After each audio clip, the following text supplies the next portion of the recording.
Τον Αύγουστο, την εποχή της Παναγίας, πόσοι από μας γνωρίζουν τι συνέβη στους ναούς της στη Μικρά Ασία? Όχι στο Άγιο Όρος, όχι στην Ελλάδα, αλλά εκεί που πρωτοχτίστηκαν.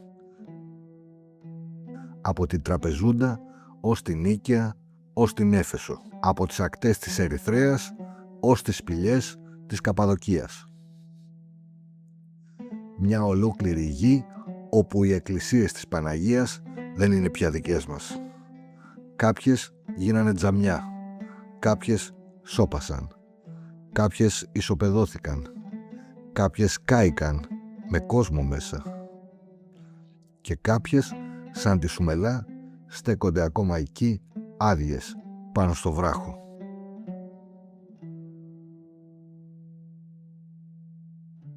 Ας δούμε ποιος είναι ο χάρτης της απώλειας. Ο χριστιανισμός δεν γεννήθηκε στη Ρώμη.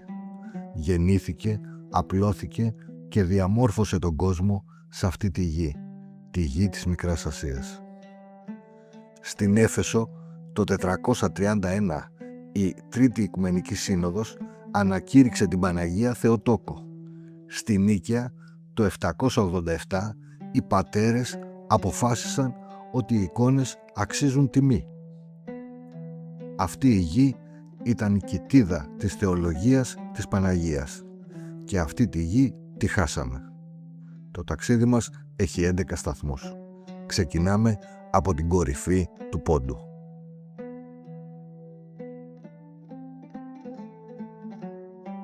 Ξεκινάμε από την πιο γνωστή και τη μοναδική που δεν έγινε ποτέ τζαμί, η Παναγία Σουμελά. Η παράδοση τη θέλει ιδρυμένη το 4ο αιώνα από τους μοναχούς Βαρνάβα και Σοφρόνιο που είδαν την εικόνα στο όρος Μελά. Σουμελά, στο Μελά. Χτίστηκε μέσα σε σπηλιά, 1200 μέτρα πάνω από τη θάλασσα. Η εικόνα της, λέει η παράδοση, ζωγραφίστηκε από τον Ευαγγελιστή Λουκά. Η Σουμελά είναι η εξαίρεση που επιβεβαιώνει τον κανόνα. Αλλά ας δούμε πώς σώθηκε η εικόνα της, γιατί και αυτή η ιστορία είναι συγκλονιστική. Το 1922, καθώς ο ελληνισμός εκδιώκονταν από τον Πόντο, ο τελευταίος ηγούμενος της Μονής δεν πήρε την εικόνα μαζί του. Την έθαψε μαζί με το Σταυρό και το Ευαγγέλιο σε μία κρύπτη, σε απόκρημνο σημείο του βράχου. Την τοποθεσία της κρύπτης γνώριζε ένας άνθρωπος, ο ιερομόναχος Αμβρόσιος Σουμελιώτης. Η εικόνα δεν βγήκε από τον Πόντο το 1922 όπως θέλει ο αστικός μύθος. Βγήκε το 1930, 8 χρόνια μετά, από τα χέρια του Αμβρόσιου, ο οποίος επέστρεψε στη Μονή και την ξέθαψε, μια επιχείρηση διάσωσης που αφηγούμαστε αναλυτικά σε δικό μας βίντεο για τον Αμβρόσιο Σουμελιώτη. Φυλάχτηκε για χρόνια στο Μουσείο Μπενάκη και το 1952 βρήκε την οριστική της στέγη, τη νέα Μονή της Παναγίας Σουμελά, στο όρος Βέρμιο, όπου βρίσκεται έως σήμερα. Η Μονή της Τραπεζούντας όμως έμεινε πίσω. Το 1930 κάηκε. Σήμερα, μετά από αναστηλώσεις, είναι μουσείο, επισκέψιμη αλλά σιωπηλή. Κάπου δίνονταν κάποιες άδειες το 15 Αύγουστο για να τελεί Θεία Λειτουργία ο Οικουμενικός Πατριάρχης. Η Σουμελά είναι η εξαίρεση, γιατί οι άλλες Παναγίες της Τραπεζούντας δεν είχαν την ίδια τύχη. 5 λεπτά από τη Σουμελά, στην πόλη, βρισκόταν η Παναγία η Χρυσοκέφαλος, ο πρώτος μητροπολιτικός ναός της Τραπεζούντας και ο επίσημος ταφικός ναός των αυτοκρατόρων των μεγάλων Κομνηνών. Εκεί τάφηκαν Βυζαντινοί αυτοκράτορες. Το 1461 ο Μωάμεθο Πορθητής κατέλαβε την πόλη και η Χρυσοκέφαλος έγινε τζαμί, το Φατίχ τζαμί. Είναι τζαμί ακόμα μέχρι σήμερα. Η τάφη των αυτοκρατόρων κάτω από το δάπεδο ενός τζαμιού. Και δίπλα της η Αγία Σοφία της Τραπεζούντας, κτισμένη το 13ο αιώνα επί Μανουήλ του πρώτου του Κομνηνού. Η τύχη της είναι το τρίπτυχο της απώλειας σε μια ιστορία.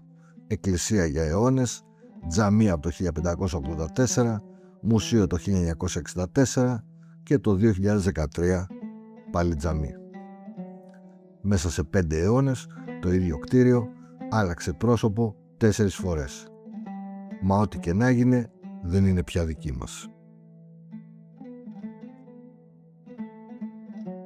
Στην οίκαια της Βυθινίας βρισκόταν η Αγία Σοφία, ο καθεδρικός ναός της πόλης.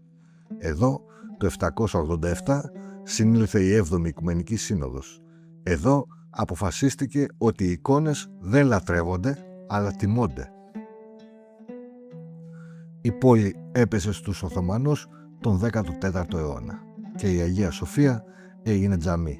Σήμερα Ορχάν Τζαμί, ο ναός όπου οι πατέρες υπερασπίστηκαν τις εικόνες, αλλιώς. Οι εικόνες έχουν πια φύγει από τους τοίχους του. Λίγο βορειότερα, στη Μυσία, στην Κίζικο, υπήρχε ένα άλλο μοναστήρι, η Παναγία η Φανερωμένη, κρυμμένη σε μια έφορη κοιλάδα κάτω από το δασωμένο όρος Δίνδυμου. Ήταν ένα από τα παλαιότερα μοναστήρια, λειτουργούσε χωρίς διακοπή από τους πρώτους χριστιανικούς αιώνες έως το 1922. Τόσο σεβαστή που αμέσως μετά την άλωση της Κωνσταντινούπολης ο Σουλτάνος της χάρισε με φιρμάνι απαλλαγή από φόρους. Από ένα ξύλινο εκκλησάκι μεταμορφώθηκε σε μεγαλοπρεπές πέτρινο μοναστήρι με 90 δωμάτια για προσκυνητές, μεγάλη εκκλησία στο κέντρο και αυλές. Από τα πανηγύρια και τα κτήματά του έβγαζε 1.000 χρυσές λίρες το χρόνο. Κάθε χρόνο στις 23 Αυγούστου προσκυνητές από την Κίζικο, την Κωνσταντινούπολη, την Προποντίδα, τον Ελίσποντο και τη Βυθινία συγκεντρώνονταν εκεί και γίνονταν μάρτυρες ενός φαινομένου που κανείς δεν εξηγούσε πλήρως. Όσοι έπασχαν από νευροπάθειες κάθονταν στο έδαφος κρατώντας την εικόνα στα πόδια τους. Κατά τη διάρκεια του αγιασμού η εικόνα άρχισε να πάλεται, να δονείται, ενώ ο πάσχων έμπαινε σε έκσταση μέχρι να εξαντληθεί. Το φαινόμενο της φανερωμένης, μια αλληλεπίδραση πίστης, θεραπείας και μυστηρίου που έμεινε καταγεγραμμένη. Το 1922 ο ηγούμενος παρέδωσε την εικόνα στο Οικουμενικό Πατριαρχείο. Οι Αρτακινοί τη μετέφεραν στην Κωνσταντινούπολη, όπου διασώζεται ως τις μέρες μας. Το μοναστήρι έμεινε πίσω, ερημωμένο, ερειπωμένο, ως σήμερα. Η φανερωμένη χάθηκε. Το φαινόμενό της όμως έμεινε στην ιστορία. Κατεβαίνουμε τώρα στη δυτική ακτή, στη Χερσόνησο της Ερυθρέας. Ένας τόπος που η ευλάβεια στην Παναγία ήταν πυκνή σαν τα χωριά της. Ας σταθούμε σε 3 από τους ναούς της. Στην Κρίνη, το Τσεσμέ, την πρωτεύουσα της Μητρόπολης, βρισκόταν η Ευαγγελίστρια. Χτίστηκε το 1835 με συνδρομές των κατοίκων της μεγάλης χριστιανικής συνοικίας του Μαρμαρά. Το τέμπλο της από πεντελικό μάρμαρο ήταν έργο σπάνιας τέχνης από τη μεγάλη οικογένεια γλυπτών της Τίνου, τους Χαλεπάδες.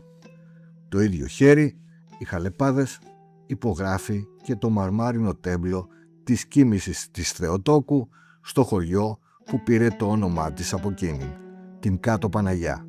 Χτίστηκε από το 1845 έως το 1856. 30 μέτρα μήκος, 16 πλάτος. Το γυναικονίτη της στήριζαν 10 κύονες που λέγεται ότι προέρχονταν από αρχαίο ναό της Εφέσου ή της Μιλήτου. Και σε αυτόν τον ναό επέστρεψε το Νοέμβριο του 1919 μια εικόνα της Παναγίας Οδηγήτριας του 10ου αιώνα, χρυσοκεντημένη, που την είχαν πάρει μαζί τους πρόσφυγες του πρώτου διωγμού στη Χίο, λίγα μόλις χρόνια πριν χαθεί και αυτός ο ναός. Τι απόμεινε σήμερα από την Κάτω Παναγιά? Τίποτα. Κάποια θραύσματα του δαπέδου της που διατηρούνται σε μια τουρκική αυλή. Εντελώς διαφορετική μοίρα είχε η Παναγία των Αλατσάτων, τα εισόδια της Θεοτόκου. Χτίστηκε ως το 1831 με μήκος 32 μέτρα, τρίκλητη με αέτομα πάνω σε 12 κύονες από λευκό μάρμαρο και χρυσό μαρμάρινο τέμπλο του Ιωάννη Χαλεπά. Γύρω της η κοινότητα έχτισε γραφεία της Δημογυροντίας, κατοικία για τον Μητροπολίτη, τη σχολή των Αλατσάτων και ένα εντυπωσιακό καμπαναριό. Σήμερα η Παναγία των Αλατσάτων είναι τζαμί. Το τέμπλο της είναι κρυμμένο πίσω από μια χοντρή πράσινη κουρτίνα. Και φτάνουμε στο πιο οδυνηρό σημείο της Ερυθρέας, τα Βουρλά. Η Παναγία η Βουρλιώτισσα, η κοίμηση της Θεοτόκου, ήταν η πιο μεγαλόπρεπη εκκλησία της πόλης. Ξαναχτίστηκε 3 φορές, το 1725, το 1796, με 4 ιερείς και έναν διάκονο, δίπλα στο περίφημο Αναξαγόριο σχολείο. Το 1922 κάηκε με τους κατοίκους που είχαν καταφύγει μέσα της. Η Βουρλιώτισσα δεν έγινε τζαμί, δεν ερημώθηκε, κάηκε με κόσμο μέσα. 3 ναοί, 3 μοίρες, ένα τζαμί, ένα ερείπιο και μια φωτιά που δεν ξεχνιέται. Αυτή είναι η ιστορία της Παναγίας στην Ερυθρέα.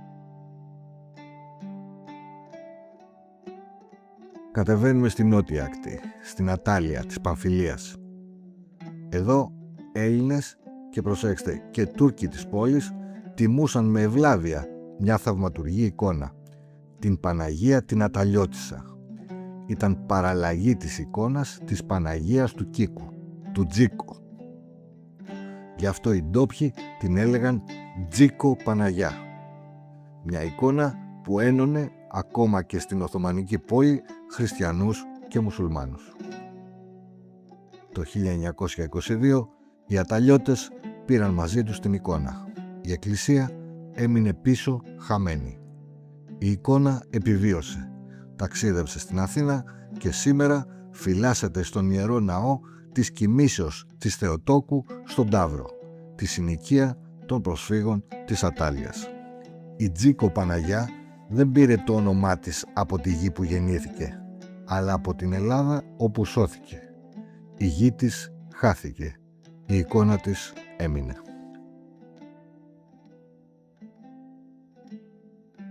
Και τώρα κάτι τελείως διαφορετικό. Γιατί ο χάρτης της απώλειας έχει και μια περιοχή όπου οι εκκλησίες δεν έγιναν τζαμιά. Σώπασαν. Η Καπαδοκία, η γη των λαξευτών εκκλησιών, σκαλισμένες μέσα στο μαλακό ηφαιστειακό βράχο, με διακοσμήσεις που επιβιώνουν αιώνες. Από τις σπηλιές όπου κρύφτηκαν οι πρώτοι χριστιανοί μέχρι τα μοναστήρια που λειτουργήσαν έως τον 13ο αιώνα και μετά. Εδώ ο ελληνισμός άντεξε διαφορετικά. Οι Έλληνες της Καπαδοκίας που μιλούσαν ελληνικά και έγραφαν με ελληνικό αλφάβητο τα τουρκικά έμειναν μέχρι την ανταλλαγή των πληθυσμών του 1923-1924. Τι έγινε μετά? Στη Συνασσό, μια από τις σπουδαιότερες ελληνικές κομμοπόλεις, υπήρχε μια ολόκληρη γειτονιά ναών. Η Αψηλή Παναγιά, ένα ιστορικό εξοκλήσι, τόπος προσκυνήματος των Ελλήνων της Συνασσού μαζί με τους παμέγιστους ταξιάρχες και το ναό του Κωνσταντίνου και της Ελένης. Το 1924, όταν οι Έλληνες έφυγαν, αυτές οι εκκλησίες δεν έγιναν τζαμιά, έμειναν άδειες. Κάποιες έγιναν μουσεία, όπως οι διάσημες εκκλησίες στο Γκιόρεμε, όπου σήμερα επισκέπτονται εκατομμύρια τουρίστες. Κάποιες έμειναν ερείπια. Κάποιες άλλαξαν χρήση και για σχεδόν έναν αιώνα έμειναν κλειστές. Μόλις τα τελευταία χρόνια το Οικουμενικό Πατριαρχείο πέτυχε κάτι που φάνταζε αδύνατο. Λειτουργήσε ξανά σε περίπου 25 εκκλησίες της Καπαδοκίας, όπου παρέμεναν κλειστές από το 1924. Η αψηλή Παναγιά της Συνασσού, το χαμένο προσκύνημα, αναδεικνύεται ξανά. Η Καπαδοκία δεν χάθηκε στα τζαμιά. Χάθηκε στη σιωπή και η σιωπή αργά, επίμονα σπάει.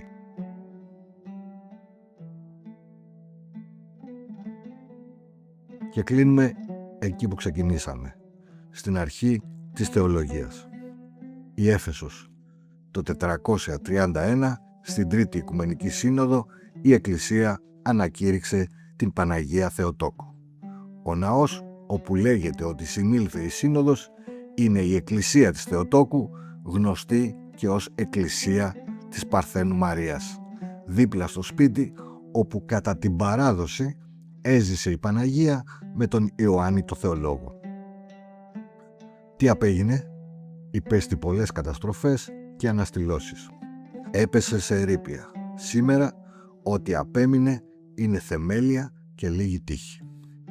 Η Μαριέ Μανά, το σπίτι της Μαρίας, τιμάται ακόμα από χριστιανούς και μουσουλμάνους.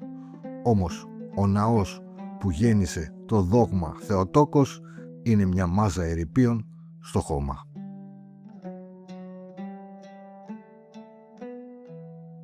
Ας ανακεφαλαιώσουμε με ένα χάρτη στο μυαλό μας. Η Παναγία Σουμελά επέζησε, έγινε μουσείο, η εικόνα της σώθηκε και μεταφέρθηκε στο Βέρμιο. Η Χρυσοκέφαλος, η Εκκλησία των Αυτοκρατόρων, έγινε τζαμί από το 1461. Η Αγία Σοφία της Τραπεζούντας έγινε εκκλησία, τζαμί, μουσείο και ξανά τζαμί σήμερα. Η Αγία Σοφία της Νίκαιας, ο ναός της 7ης Οικουμενικής Συνόδου, τζαμί. Η Παναγία φανερωμένη της Κιζίκου, ερειπωμένη, η εικόνα της σώθηκε στο Πατριαρχείο. Κάτω Παναγιά, ερείπια, θράψματα σε ξένη αυλή. Η Παναγία των Αλατσάτων, τζαμί. Η Βουρλιώτισσα κάηκε με κόσμο μέσα. Η Αταλιώτισσα, η εκκλησία χάθηκε, η εικόνα ζει σήμερα στον Ταύρο. Οι εκκλησίες της Καπαδοκίας σώπασαν έναν αιώνα και αρχίζουν να μιλούν ξανά. Η Έφεσος, ο ναός της Θεοτόκου, ερείπια. 11 τόποι. Πόσοι στέκονται ακόμα ψηλά? Ελάχιστοι. Και αυτοί άδειοι. Οι υπόλοιποι τζαμιά, ερείπια, σιωπή. Κι όμως η Παναγία δεν χάθηκε, γιατί η εκκλησία της δεν είναι πέτρα, είναι ο λαός της. Και ο λαός της, οι Μικρασιάτες, οι πρόσφυγες, τα παιδιά τους, τα εγγόνια τους, τη μετέφερε στη νέα πατρίδα. Από το Βέρμιο ως τον Ταύρο, από την Ιερά Πέτρα ως την Κωνσταντινούπολη. Η ερώτηση που μένει είναι μνήμης. Όταν λέμε Παναγία της Μικράς Ασίας, θυμόμαστε μόνο αυτό που χάθηκε? Ή θυμόμαστε και το γεγονός ότι οι εικόνες της, σαν τη Σουμελά, σαν την Αταλιώτισσα, σαν τη Φανερωμένη, γύρισαν σπίτι μαζί μας? Γιατί αυτό είναι που κέρδισε η απώλεια. Και αυτό δεν μπορούσε να το πάρει κανένα τζαμί, καμιά φωτιά, κανένας χρόνος. Αν αυτή η ιστορία σε άγγιξε, μοιράσου την. Κάθε Έλληνας αξίζει να τη γνωρίζει. Και μείνε μαζί μας, γιατί το αρχείο του Μικρασιάτη κρατά ζωντανή τη μνήμη που δεν πρέπει να σβήσει.